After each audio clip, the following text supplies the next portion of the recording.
Racial.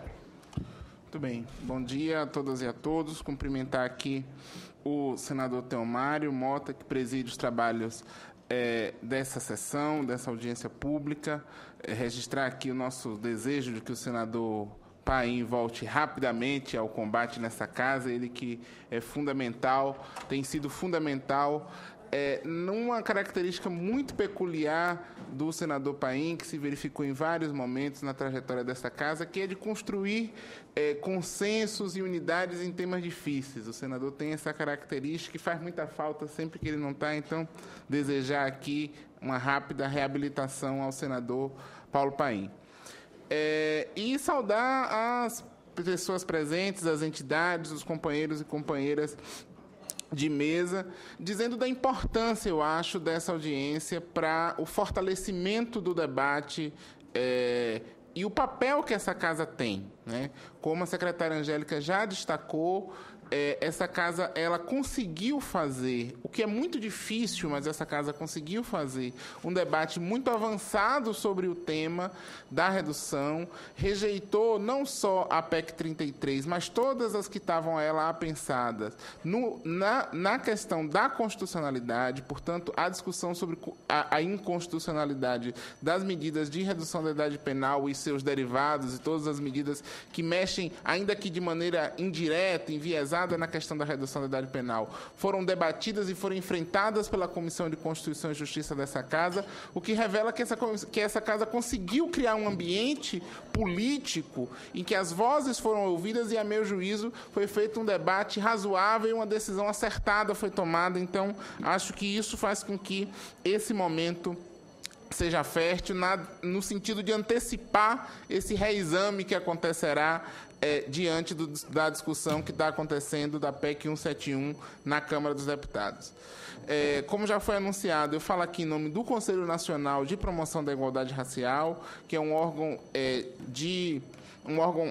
associado à Secretaria de Políticas de Promoção da Igualdade Racial, um conselho consultivo, e que tem se debruçado ao longo dos anos da sua existência sobre esse tema a partir daquilo que é a vocação, que é a atribuição do nosso conselho, que é de pensar as assimetrias raciais da sociedade brasileira e de que modo esse tema impacta na agenda das pessoas negras e da juventude negra de modo particular. E eu vou pensar rapidamente, vou tentar falar nos 10 minutos aqui, em dois pontos.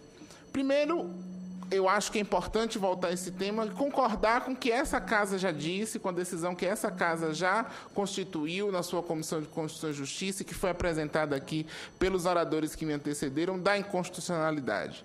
Isso pode parecer um debate de forma, isso pode parecer um debate que quer fugir à discussão de mérito, mas não é. Efetivamente não é. Porque o que é que distingue, e aí eu acho que o doutor André foi bastante feliz ao levantar esse aspecto, uma sociedade, um Estado democrático de direito de um outro? É a possibilidade de se regrar segundo um conjunto de normativas que estão hierarquizadas pela Constituição. Então, eu acho que o argumento constitucional ele é muito importante e a inconstitucionalidade ela tem que ser reafirmada.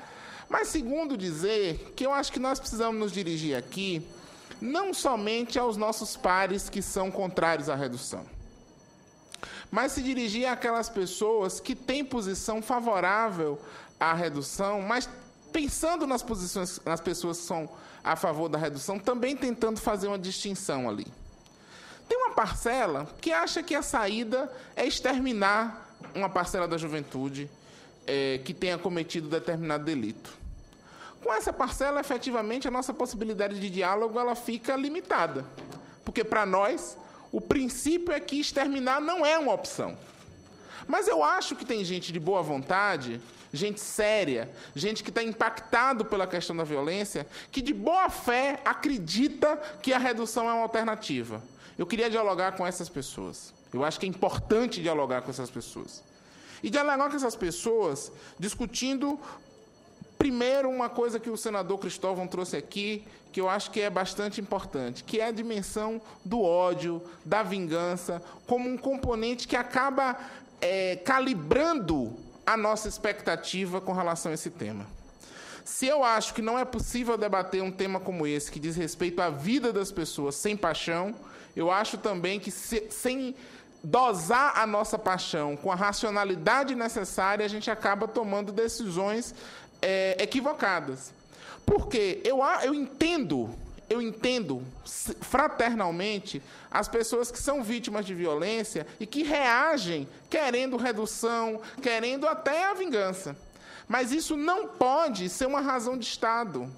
Isso não pode ser o sentimento que organiza a reação no parlamento, que organiza a relação no Estado brasileiro. Então, eu acho que com essas pessoas a gente precisa dialogar, e dialogar tentando desfazer alguns mitos, alguns boatos, algumas informações truncadas, como aquelas que já foram contraditadas aqui pelos oradores que me antecederam. E eu queria ficar em 3 pontos que eu acho que são bastante importantes, que eu gostaria de frisar e que já foram, de algum modo, trazidos pelas pessoas que me antecederam.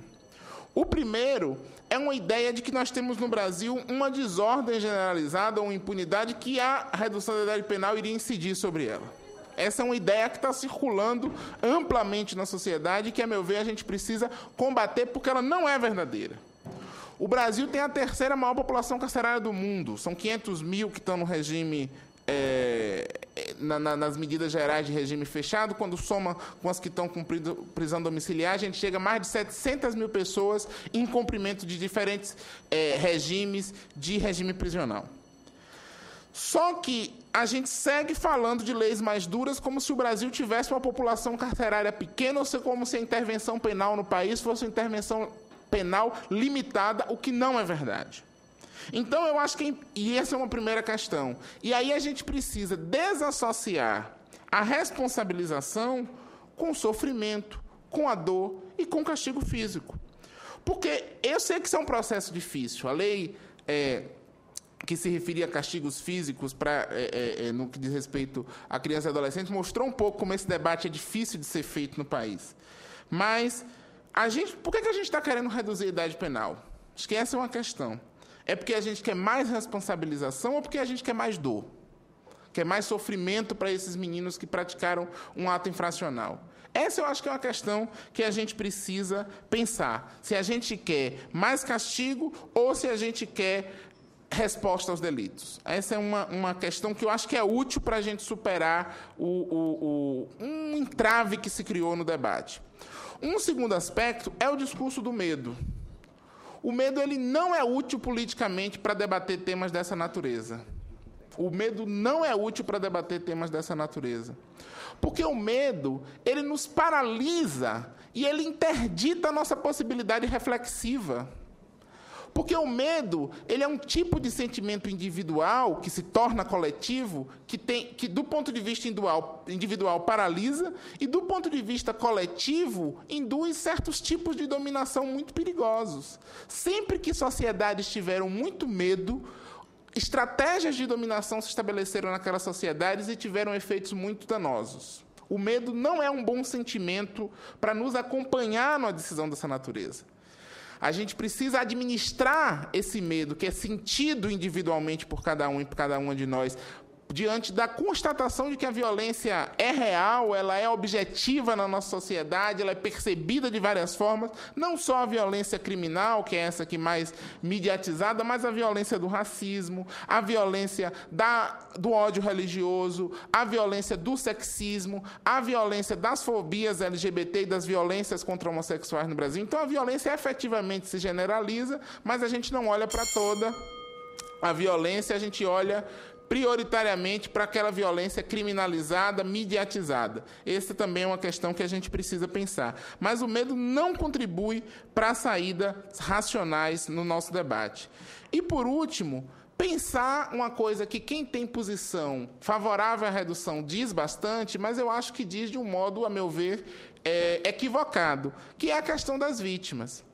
Por quê? Se fala bastante do sofrimento das vítimas para argumentar a redução. No entanto, eu acho que é importante pensar o seguinte, em que a redução da idade penal importa em atendimento às vítimas? Porque eu acho que a questão das vítimas é um tema que tem que nos preocupar, mas não é o castigo contra o autor que aumenta a resposta do Estado à vítima. O debate que tem que ser feito é como a gente amplia a reparação da vítima quando for possível, como a gente amplia a estrutura estatal para que a vítima consiga superar os sucessivos traumas causados pela perda que a violência desencadeou. Então, a redução não incide sobre o tema das vítimas. Então, eu acho que esse é um falso argumento que eu queria trazer para o nosso debate. As vítimas não são consideradas no debate da redução, porque prender... aplicar uma medida socioeducativa ou prender no regime do sistema penal o autor, que, como a gente já disse aqui, é minoritário, é totalmente subsidiário no conjunto dos homicídios e dos crimes violentos praticados no país, não incide sobre o problema das vítimas. Então, eu volto à pergunta para encerrar. É o sofrimento do autor, ou a responsabilização do autor que a gente quer? Qual é a demanda da vítima? É a reparação? É a indenização civil? É atendimento psicológico? É a estrutura do sistema social que possa atender essa vítima? Ou é a prisão do autor? A meu ver, é a possibilidade de que a gente refaça o laço nas comunidades e construa direitos, emancipação, autonomia e empoderamento da juventude que está em jogo. A meu ver, é a discussão sobre o empoderamento juvenil, sobre como se garante direitos para a juventude que está em jogo. Porque, no limite, esse debate aponta para a reflexão sobre a democracia ou não da nossa sociedade. Eu acredito que a sociedade brasileira é uma sociedade democrática e vai se afirmar assim sempre que as instituições puderem contribuir com isso. O Senado Federal, com esse debate, presta uma contribuição a isso e as instituições que estão aqui também. Acho que a redução da idade penal efetivamente não é a saída e esse é o diagnóstico que a gente vai chegando no nosso debate. Muito obrigado.